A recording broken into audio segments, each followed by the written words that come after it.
we found 13 more canceled Sonic games. That's on top of the 20 from Part 1. These canceled games would have been on consoles ranging from Nintendo DS, Xbox 360, to modern consoles and mobile phones. Find out about all of them in Every Canceled Sonic Game Part 2. Game Facts Special: Sonic the Hedgehog 4, Episode 3. Sonic the Hedgehog 4 started out with humble beginnings.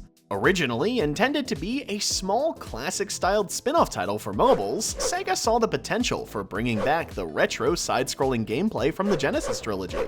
It was decided that this would become the next mainline entry into the Sonic series, releasing on multiple platforms. The first two in this trilogy had generally mixed critical reviews, and a lot of unsatisfied fans who felt the game was a bland rehash. This reflected in sales which were not meeting Sega's expectations, with an evident decline between the first and second episode. This led to the cancellation of the planned Episode 3. Intended for release in 2014, Sonic brand manager Ken Baloff was noted in Sonic forums, saying that Sonic 4 was going to be a trilogy, but couldn't disclose why Episode 3 was cancelled. Christian Whitehead, using his online alias, The Taxman, said in the same thread that he was briefly asked to work on Episode 3, but that fell through as Sega Studios of Australia closed down. Not all was lost for Whitehead though, as he would go on to create the next successful foray into classic gameplay with Sonic Mania. It would eventually come to be known as the true successor to the Genesis Sonic games, along with Sonic Superstars, while Sonic 4 fell by the wayside. Sonic Mania 2. The staggering success of Sonic Mania left many fans assuming that a sequel would be on the way. However, that never happened. It was later revealed that talks did take place between Mania developers and Sega. Both mutually agreed to head in different directions. Christian Whitehead's studio, Evening Star, expressed their desire to work on their own intellectual property in meetings, while Sega expressed interest in updating the classic pixel art style of Sonic to something more modern, as Sega had found during R&D sessions that the pixel art style of Mania was only servicing a very specific core fanbase. Some rumors surfaced that communication breakdowns occurred with Sega and Christian Whitehead and the Mania team, but these were never confirmed and eventually dismissed. Christian had always made it clear that his studio would move into the 3D game sphere eventually. The Taxman even spoke about how they helped Sega in the planning stage of developing a new Sonic side-scroller, going as far as creating a prototype for a 2.5D Sonic game. After Mania, Whitehead and many other Mania developers would organize into Evening Star Games, and their next game will be their own IP, Penny's Big Breakaway, releasing in 2024, and Sega's next classic Sonic project released as Sonic Superstars this October, in collaboration with Arzest Studio, which was founded by Sonic's creator Naoto Oshima, pre-1993 Sonic arcade games. Al Nilsson was the group director of global marketing at Sega, and was responsible for the studio's re-entry into the US games market with the Genesis. He held this position from 1989 to 1993. Just before he exited, he gave a small tidbit of information to the May edition of Electronic Gaming Monthly. He spoke about two Sonic arcade games that had never been released, primarily because executives didn't think it lived up to, or sufficiently represented, Sonic the Hedgehog's reputation at the time. Al alludes to a project being in development at the time of writing too. This was speculated to be Sega Sonic the Hedgehog, which was built solely for Sega's arcade hardware at the time, the Sega System 32. As for the two cancelled games Nilsson mentions, they could be in reference to Waku Waku Sonic, Patrol Car, and Sega Sonic Cosmo Fighter Galaxy Patrol, which never had Western releases, or potentially the 1992 arcade/puzzle title Sega Sonic Bros, which we highlighted in the previous Sonic cancelled game episode. Super Sonic, Electronic Gaming Magazine report. In May 1996, Electronic Gaming Magazine claimed to have seen assets for a Sonic game in development, which they said were not from the upcoming Sonic fighting game, which we'll talk about shortly. A scan from the magazine reported that it would be a side-scrolling action game with 3D models.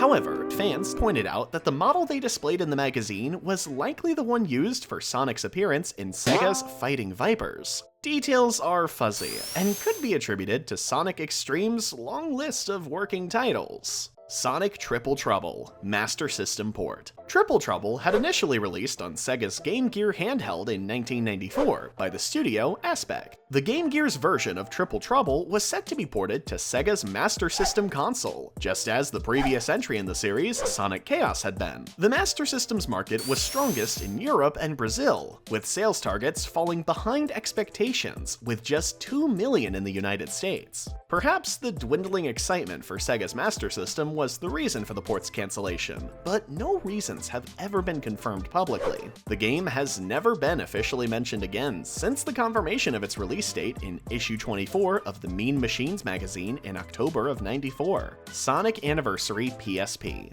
It was announced in 2017 that a group of video game preservationists discovered a lost beta build of Sonic Generations for the PSP. The group, Obscure Gamers, acquired the disc in a corrupted state. The effort to recover assets from the corrupted disc was considerable, and the recovered assets were released in 2021. They discovered that Sonic Generations was originally called Sonic Anniversary, as displayed on the title screen from the disc. The group managed to retrieve multiple assets, like level textures for Mushroom Hill, which they released online for curious fans. Third Sonic Storybook Game. The Sonic Storybook games consisted of Sonic and the Secret Rings and Sonic and the Black Knight, releasing for the Wii in both 2007 and 2009 respectively. It had always been rumored that a third game was in the cards, given that Sega had started labeling the games the Storybook series with the release of Black Knight, and after Sega had invited fans to partake in a poll to see what story they would want Sonic to explore next. Greek mythology won the poll. However, announcement of a third storybook game never came.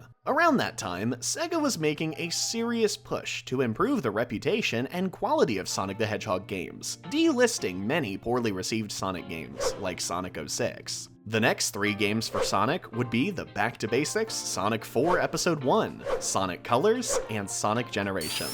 Sonic Jr. For completeness' sake, we'll include Sonic Jr. here, though there is no official confirmation of its existence. It was said to be a Sega Pico game, possibly similar to the Pico game Echo Jr. and the Great Ocean Treasure Hunt, which was released in 1994. There was a Sonic game released on Sega Pico, called Sonic the Hedgehog Game World in 1996, so it's also possible Sonic Jr. was an earlier title for Game World. Sonic the Fighters Sega Saturn port. Although the fighting was still in Sonic's cartoonish style, the violence meant that Sonic the Fighters was limited to arcades in Japan. This is because Sega of America didn't want the brand perception to be that of violence. It only made it to America upon the release of the Sonic Gems collection in 2005. Maybe the reception of Super Smash Bros. Convinced Sega. Whatever the case, back in 1999, the game was rumored to be released by multiple magazine publications. However, according to Sega game designer Yojiro Ogawa, in an interview about Sonic Gems, the true experience of Sonic the Fighters was too difficult to replicate for Saturn consoles, noting that a proper version was released in Sonic Gems. Sonic 06, PC and Nintendo Wii version. Although the infamous Sonic 06 was originally released for the Xbox 360 and PS3, it was also planned to release for the PC and Wii. Eventually, the team decided there was too much effort involved in downporting the game to the Wii, as its hardware meant that Sonic 06 on the Wii would have had to have lower resolution textures, less data loading in at one time, and probably trimmed down content because of these technical limitations. Instead, the team changed course and decided to develop something using the Wii's motion controls. That game became Sonic and the Secret Rings, the first game in the Sonic Storybook series. Sonic Unleashed PC port. Sonic Generations was built upon the codebase for Sonic Unleashed. This meant that the framework of the game had to be ported towards PC in order to start building Sonic Generations effectively. This leads some fans to believe that a Sonic Unleashed port may have been in the works. Images and various assets from Sonic Unleashed had been uncovered from Sonic Generations files, indicating the level of crossover during development. However, no official announcements have ever been unleashed for this PC port, though we do have footage of Unleashed running on PC from a developer talk, and there is also a great mod for Sonic Generations that features all the daytime stages from Unleashed, Sonic the Hedgehog 3 and Knuckles iOS and Android port, after developers Christian Whitehead and Simon Tomley, aka The Taxman and Stealth in their online aliases, had finished work on the Sonic 1 and Sonic 2 remasters for mobile. They thought that Sonic 3 should have the same treatment. They produced a prototype working on both iOS and Android in 2014, which is publicly viewable, but was ultimately rejected by Sega due to their unwillingness to unravel a messy legal situation regarding Michael Jackson, 80s band The Jetsons, and the Sonic 3 OST. Essentially, MJ's music team is adamant that they'd spent 4 weeks creating the OST for Sonic 3, which was denied by Sega, apart from STI's director Roger Hector, who claims it to be true, clarifying that MJ's association was dropped as soon as accusations about him came out. Yet, Michael Jackson's team claims that their tracks are still used in the game, and they only go uncredited because they weren't happy with how the music sounded from the console. To back this up, they pointed to the track from the Ice Cap Zone, which sounded suspiciously similar to a song by the Jetsons, who had Michael Jackson's musical director Brad Buxer on keyboard. Yes, we said it was messy. This dispute is still being avoided, as by the time Sonic Origins would release, Sonic 3 had to have whole new songs composed, with some tracks being adapted by composer Jun Seno from original music composed in 1993, before Jackson's team's involvement. Sonic Chronicles sequel. The original Sonic Chronicles, The Dark Chronicles, was an RPG developed by BioWare and released by Sega in 2008 for the Nintendo DS. In fact, it's the only RPG in the franchise to date. The game had mixed reviews on release, with reviewers emphasizing its low difficulty, simplicity, and appeal to the younger fanbase. The game ended on a cliffhanger, with Eggman taking over the world and the mention of a sequel. However, details of the sequel were only discovered in July 2023, when the lead designer, Miles Holmes, discussed the sequel in an interview with Did You Know Gaming. BioWare had gotten as far as designing a rough storyline for the game, involving Sonic and his co separating after crashing back to Earth, and banding back together as the game progressed to take on Argus, the god mentioned in the first game. Holmes suggested the game might feel a bit like Back to the Future Part 2, with Eggman taking over in a similar fashion to Biff from Back to the Future. We would have seen Earth's landmarks like the Eiffel Tower and others remade in Eggman's image. After release, Sega and BioWare had some legal trouble with the infamous Archie Sonic writer Ken Penders. Penders felt that the story in Chronicles was too close to his Dark Legion Echidna storyline from Sonic & Knuckles comics. Sega's court battles with Penders would be settled after a few years, without rights to make a sequel. Even if they had said rights, by then it was too late. EA had bought BioWare, so they wouldn't be taking work from other publishers, such as Sega. One of the few mentions of content from the Chronicles game is the appearance of Nocturne in Mario and Sonic at the Olympic Winter Games for the Wii, and it's unlikely we will see further mention of this game. Make sure to like the video and subscribe! Check out our episode on Sonic 2 Time Travel and Sonic Triple Trouble and its fan game remake. Join our Discord, active with gamers and indie developers alike. Link in the description. Sonic fans welcome. Thanks for watching. This has been a GameFAQs special.